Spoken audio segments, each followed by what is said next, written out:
കൂടിയാണ് ഇന്നലെ രാവിലെ പത്മനാഭപുരം കൊട്ടാരത്തിൽ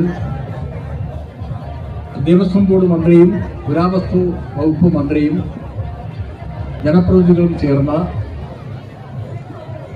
ഉപ്പുമാളികയിൽ നിന്ന് ഉടവാൾ കൈമാറ്റം നടത്തി വെള്ളിക്കുതിര മുന്നിലായും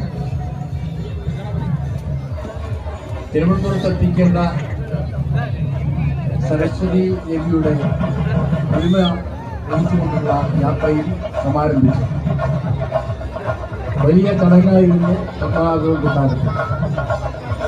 ഇന്നലെ കുഴിത്തുറയിൽ എത്തിച്ചേർന്നതിനു ശേഷം ഇന്ന് രാവിലെ കേരളത്തിൻ്റെ അതിർത്തി സ്ഥലമായ കണിക്കാവിളയിൽ ഏതാനും ദിവസങ്ങൾക്കകം ഇവിടെ എത്തിച്ചേരുകയാണ്.